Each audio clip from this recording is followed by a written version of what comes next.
Okay, so welcome back, you guys, to another YouTube video. I'm the Aquarian Dragon, and today's video topic is more or less one that's very arguably debated.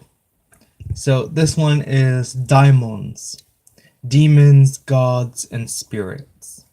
So the thing that brought up this topic is because I was going through videos that I normally watch, and there's a lot of debate on demons, daimons, and the spirits and gods and goddesses, and everything is always based from the Christian Catholic perspective. So if you truly think about it, the word demon derives from daimon, which, if memory serves, it's either Latin or what I think Greek for spirit. And that's literally all they are. Spirit. That's all they are.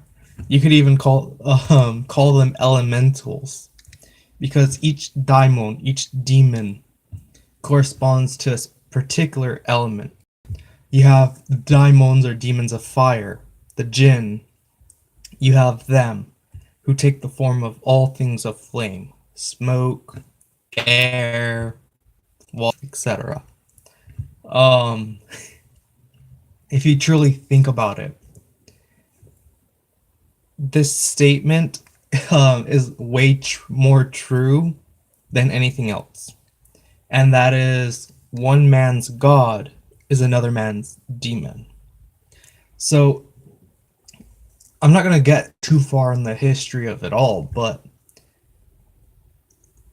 demons aren't particularly evil. They're not. Nothing is 100% evil, neither is 100% light. There's always a balance. And when it comes to demons, that's more or less the Christian concept of fear-based analogies to pagan gods. So Astaroth, Astarte, is a goddess. In I don't normally work with Astarte.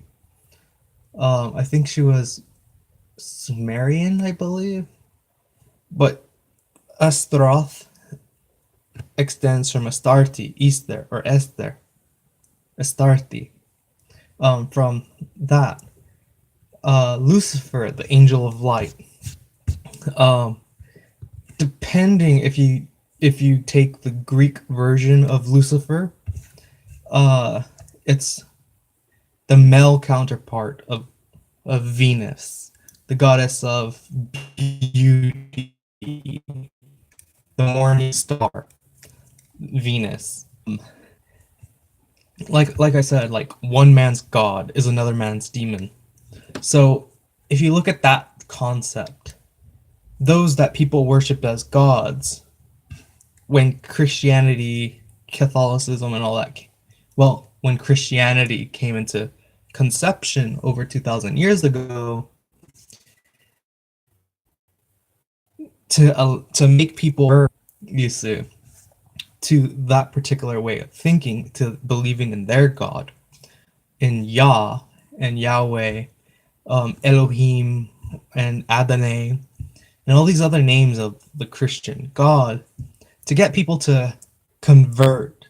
What better way than to say that their gods were technically the demons, the fallen angels, which wasn't a mind you wasn't a bad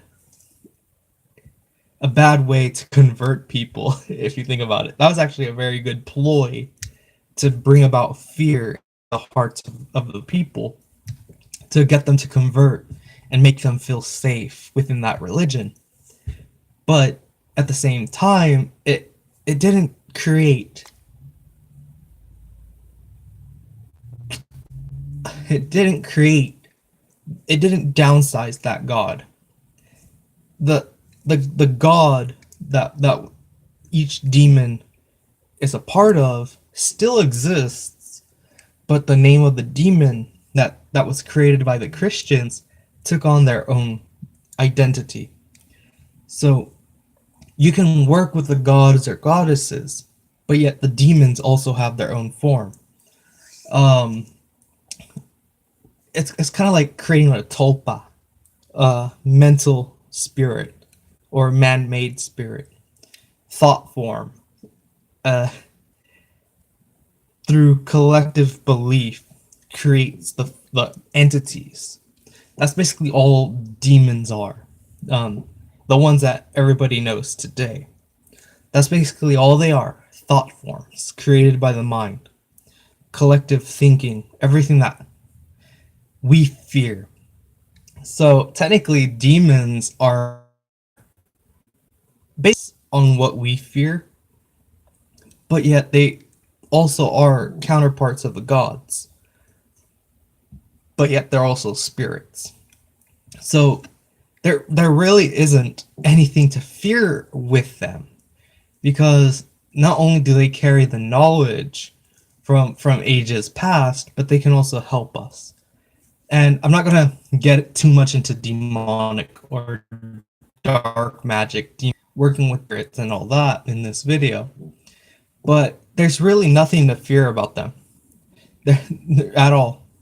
There isn't. Not at all. There's nothing to fear. Because why do you have to fear?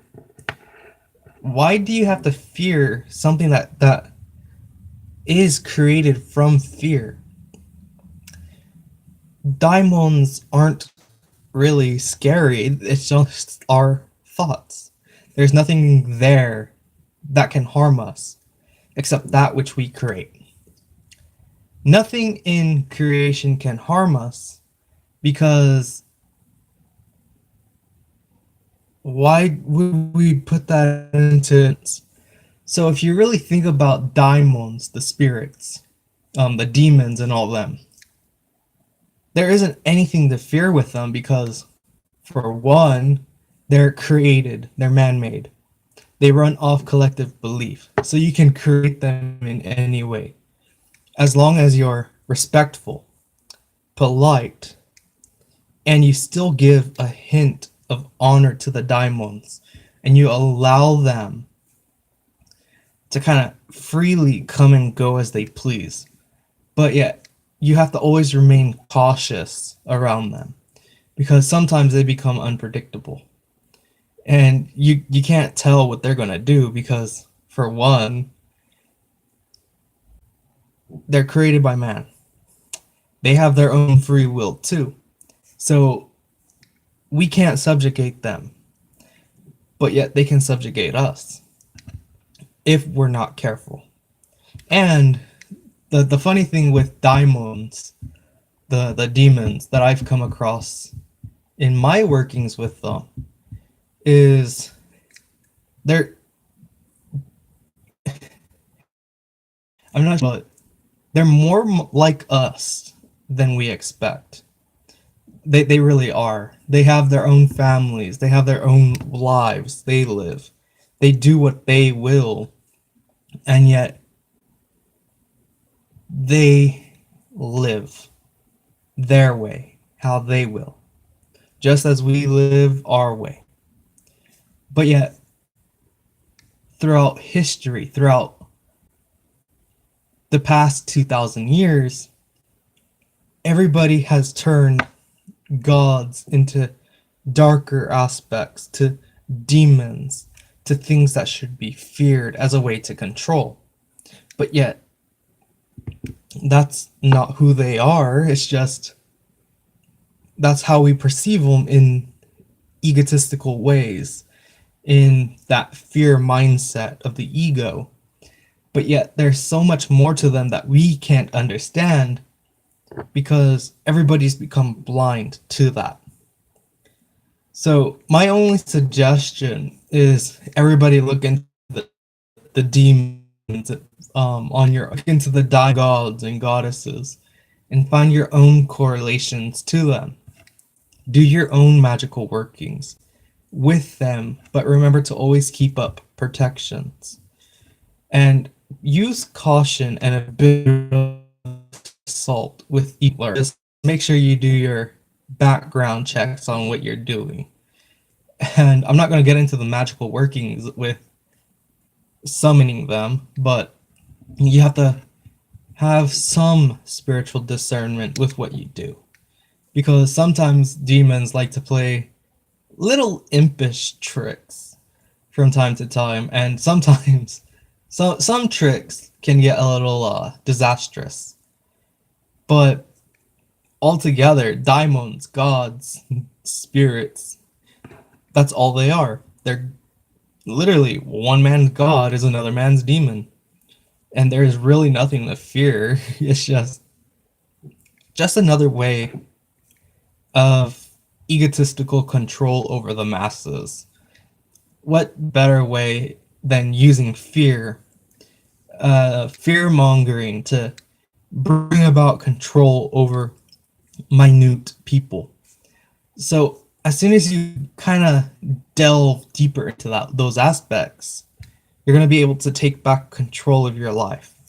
And when working with demons or the gods and goddesses in magic, they can and will help you and amplify your works. And they do allow you to grow beyond limitation, beyond your own limitation. And the best way to go about that path is, I call it the night way, the path of night. But you have to kind of do that shadow working and working with your own shadows. And to me, it's not good to work with outer demons first. You have and work with your own fears and all that first, and kind of overcome those before you work with other outside forces. Because if you can't control that negative thinking, that negative aspect of yourself, how are you to control other outside forces that can become disastrous in your life? So with that said, you guys, love and light and blessed be.